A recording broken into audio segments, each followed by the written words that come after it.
Impressions? I love it.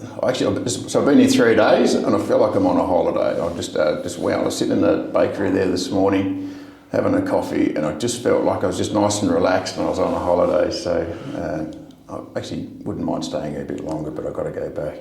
But yeah. I reckon as long as you're a candidate, you sort of can feel a bit like being on a holiday, isn't it? It would change once you're wearing the hat, but... Being a candidate's been busy. So I got nominated in August last year and I pretty much dropped my full-time job back to 1 day a week and I've been campaigning ever since. So I've been out there meeting. So it's been busy and it's been pretty much a 7 day a week thing. Now your background is mining industry, going politics. I think in both cases it means there's a lot of digging. What made you decide to go politics? So my background's mine construction, very much a construction background, engineering background, and also building things. Well, that we're building, isn't it? Yeah, building things for defence as well. So what made me go into politics? I think the engineering side of it, my season of my life was coming to an end, and I was really keen to try something new. And I just hit 50 last year, and I think 50 is a bit of a pivotal point in someone's life where you think, well, what am I going to do in the last sort of season of my life, I think, if I can use that. And so for me, I really wanted to shift from I still love building stuff. Building stuff's been one of my passions. It's been my driving passions, but I really wanted to shift away from engineering and numbers and construction to something a little bit more community focused. And I was actually thinking I was going to go down the mentoring path. I thought I was going to spend the last sort of 10, 15 years of my career mentoring young project managers and managers. And this opportunity came up. Gavin Pearce decided not to run again. And I've been a member of the Liberal Party for a while. And someone in the Liberal Party rang me up and said, Mal, this is you. This is going to be really good. So you should put your name forward. And I did.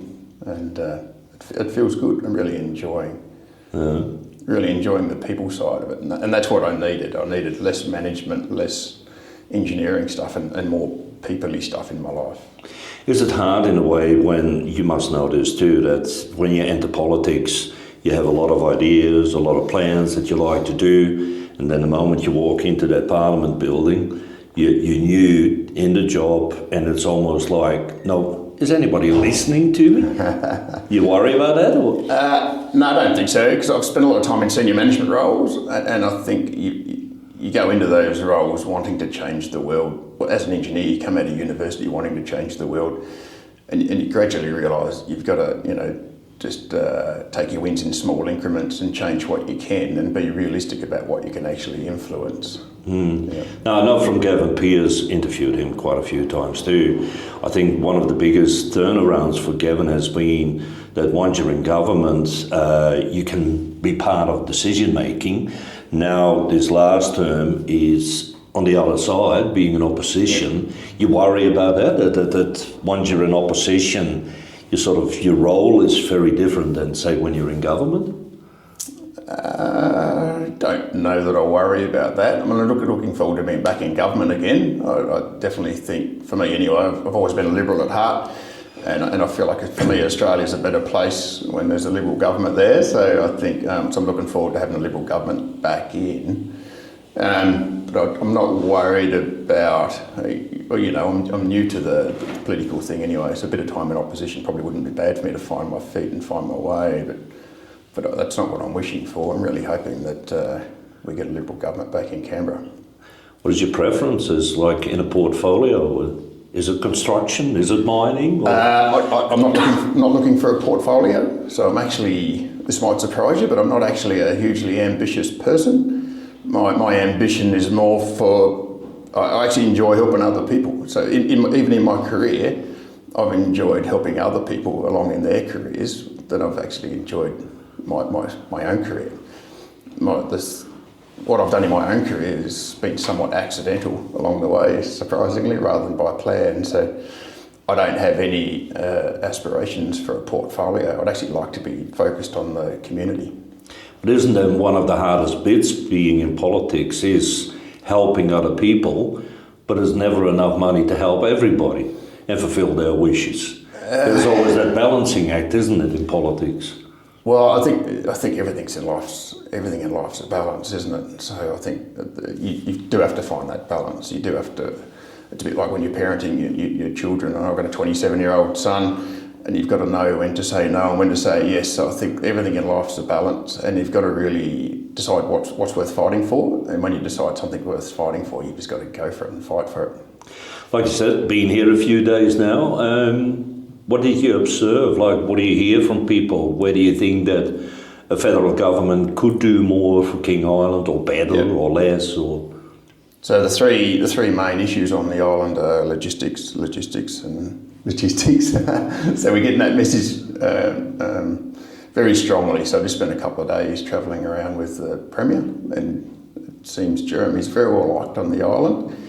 And he got that message as well. So, and also before Christmas, when I was travelling around here as well for a couple of days, exactly the same thing. I met with the mayor, met with the beef growers, and it was all around logistics. So I think we need to sit down and have a holistic look at the logistics and see what needs to be done for the island. And the other thing that was talked about was just the recent drought stuff. What lessons can we learn? What plans can we put in place so we can be a little bit more reactive next time around that happens? Hopefully it never happens, but it's always good to plan. It's always good to have a plan B. Now, logistics, you can think of many things, of course. Shipping is one of them. This island has had issues with shipping for a long, long time. A couple of years ago, shipping was taken over by the government through Testports and Bass Island Line. Local government is not much into handing that over to a commercial entity, and mostly because of Testports. What are your thoughts on that? Should it be a commercial entity, or should it be government controlled? Should government be involved with shipping? It's always a bit of a thing to weigh up, isn't it? I mean, governments are generally not that good at running an efficient business, but sometimes you need them to run if it's a monopoly. So I think the focus really needs to be on coming up with a solution that works for the island. And I don't think it matters. I don't think the people are going to mind at the end of the day whether it's private or government, as long as it works for them. Well, and part of that working is also, and here we come to federal government, is the so-called Highway Number 1 that was created in the 90s. National Highway, yep. Yeah, where everybody pretty much should have similar cost and expenditure. And then with the freight equalisation scheme, I know is now going to be reviewed. Yep. What's your thoughts on that? Should it be... It's obvious when you live in a small place like here and isolated, the cost is always higher. But should there be a better balance? Would you say, I would definitely look into that if I was in government?